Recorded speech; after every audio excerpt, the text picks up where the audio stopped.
오늘 우리에게 주시는 말씀은 출애굽기 13장에서 15장까지의 말씀입니다.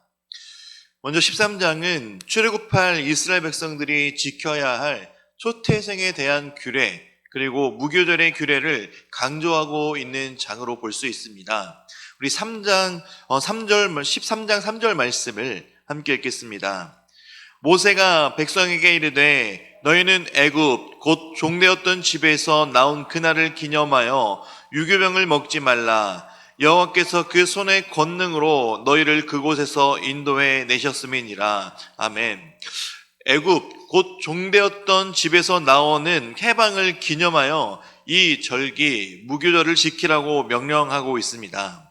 즉 무교절은 온 이스라엘이 7일 동안 누룩이 들어가지 않은 무교병을 먹고 그 마지막 제7일에는 안식일을 끝으로 절기를 끝맺기에 이 절기에 참여하는 이스라엘 백성들로 하여금 애굽에서의 고된 노역을 회상하며 하나님의 약속과 언약대로 주어질 가나안 땅의 삶에 감사하게 하려는 의도가 있는 절기가 바로 무교절입니다. 애굽에서 벗어난 해방은 바로 인간으로 인해서 나온 것이 아닌 온전히 하나님의 권능으로 인한 것이기 때문에 무교절은 언약의 하나님을 향한 믿음의 관계가 더욱더 심화되는 의도가 있는 절기로 볼 수 있습니다. 이와 더불어 무교절은 초태생의 규례와 맞물려 깊은 뜻을 지니고 있습니다.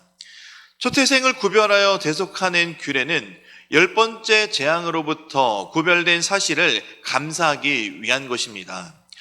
애굽 온 땅은 왕으로부터 가축까지 모든 처음 난 것이 죽게 되었지만 이스라엘의 장자는 죽음에서 구원해 주셨기 때문에 이 장자를 구별하여 하나님께 드리는 것입니다.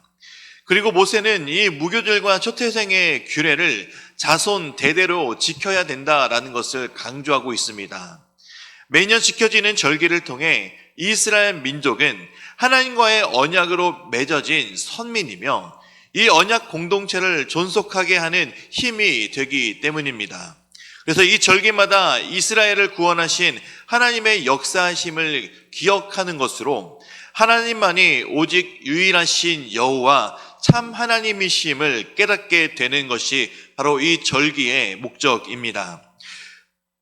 우리 13장 21절과 22절 두 절 말씀을 읽겠습니다. 여호와께서 그들 앞에서 가시며 낮에는 구름 기둥으로 그들을 인도하시고 밤에는 불 기둥으로 그들을 비추사 낮이나 밤이나 진행하게 하시니 낮에는 구름 기둥 밤에는 불 기둥이 백성 앞에서 떠나지 아니하니라. 아멘. 하나님의 인도하심과 보호하심은 바로 불기둥과 구름기둥으로 이 출현으로 잘 나타나고 있습니다. 주무시지도 않으시고 졸지도 않으시는 하나님은 밤과 낮으로 이스라엘을 끝까지 인도하시고 지키시고 보호하시는 하나님이 되신다는 것을 보여주고 계십니다. 이런 하나님의 계속적인 은혜와 보호하심은 출애굽 여정 가운데 끝까지 간섭하시고 인도하시는 하나님의 사랑의 섭리를 보여주고 있는 것입니다.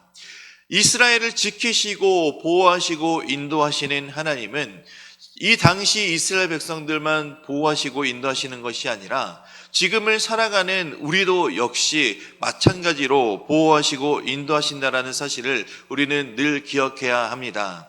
우리의 눈으로 불기둥과 구름기둥이 보이진 않지만 우리에게 주시는 하나님의 말씀과 기도가 있기 때문에 우리는 그것을 통해 우리를 지키시고 인도하시는 하나님을 의지할 수 있게 되는 것입니다.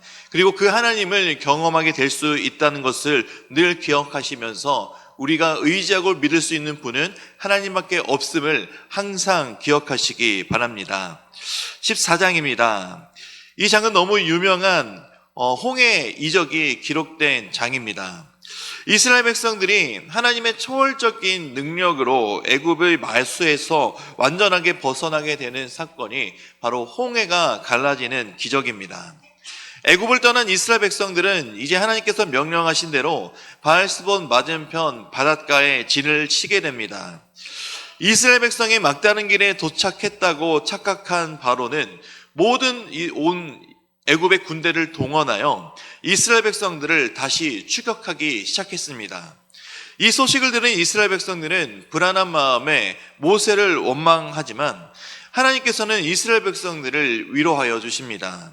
모세가 손을 들자 하나님께서는 큰 동풍을 밤새도록 불게 하셔서 홍해가 갈라져 마른 바닥이 되게 하셨습니다.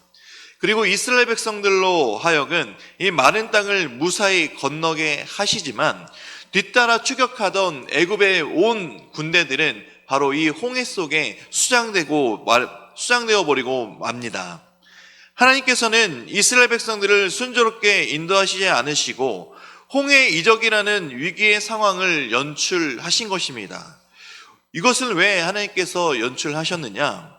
교만한 바로와 애굽에 돌이킬 수 없는 패배를 맛보게 하심으로 하나님의 백성을 더 이상 괴롭히지 못하게 하려는 조치이며, 동시에 이스라엘 백성들은 출애굽이 자신의 능력이 아닌 하나님의 절대적인 섭리와 주권과 능력 때문임을 기억하며 앞으로 들어갈 가나안 땅에 이르기까지 그들에게 닥쳐올 모든 고난과 어려운 상황 속에서도 하나님을 의지해야 된다라는 것을, 하나님을 바라봐야 된다는 것을 알려주기 위한 하나님의 섭리였습니다. 이 홍해의 기적은 하나님의 구속사의 완성판인 예수님의 십자가의 사건을 또한 예표하기도 합니다.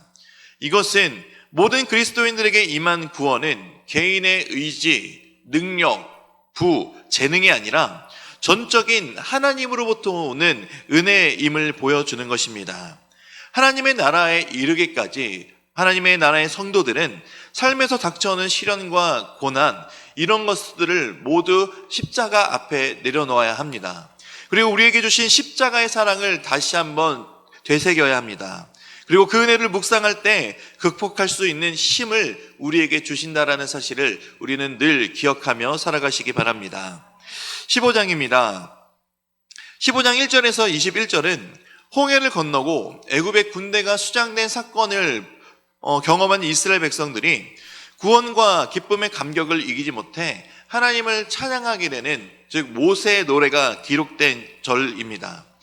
그리고 22절부터 마지막 27절은 이 기쁨과 감격이 가시기도 전에 마라에서 마실 물을 얻지 못한 이스라엘 백성들은 또다시 모세를 원망하는 장면들이 나옵니다.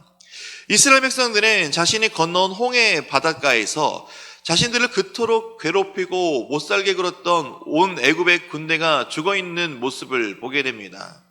물론 이들이 하나님의 놀라운 능력을 체험한 것은 이번이 처음은 아니었지만 바로 눈앞에서, 그것도 잠깐 사이에 벌어진 절망과 구원 사이의 극적인 대비는 이 이스라엘 백성들로 하여금 하나님을 경외하고 찬양하게 만들기 충분한 사건이었습니다. 그러나 이러한 기쁨과 감격이 가나안 땅을 가는 동안 항상 이들이 있었으면 좋겠지만, 불행히도 이들은 하나님이 주신 감사와 기쁨이 지속되지 못하는 모습을 보이게 됩니다. 불편하고 불안하고 고단한 현실을 마주하자 하나님의 은혜를 잊어버리게 되고 다시 한번 원망과 불평을 하게 되는 모습을 보여줍니다. 이것을 통해 우리 인간이 얼마나 나약하고 죄투성이이고 주변 환경에 얼마나 쉽게 지배되며 자기중심적인 사람들이 바로 우리 인간들인 것을 보여주는 단적인 사건이기도 합니다.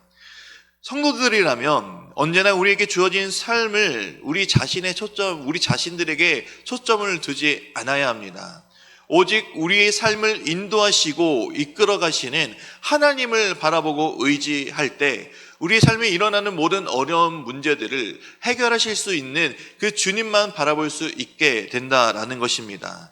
그리고 이미 우리에게 그 크신 구원의 능력을 베풀어 주신 하나님을 기억할 때 우리는 우리의 삶에 펼쳐지는 어려움들을 하나님을 의지함으로, 우리가 바라보고 하나님을 의지함으로 이겨낼 수 있다는 것을 우리는 늘 기억해야 됩니다.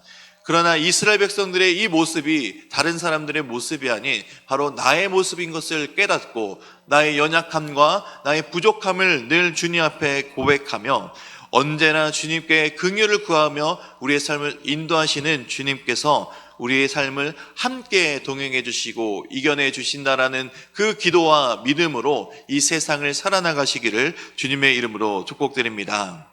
이제 말씀을 듣겠습니다. 출애굽기 13장에서 15장까지의 말씀을 경청하실 때 우리에게 주시는 하나님의 음성을 들으시기 바랍니다. 주의 말씀은 내 발의 등이요 내 길의 빛이니이다. 아멘.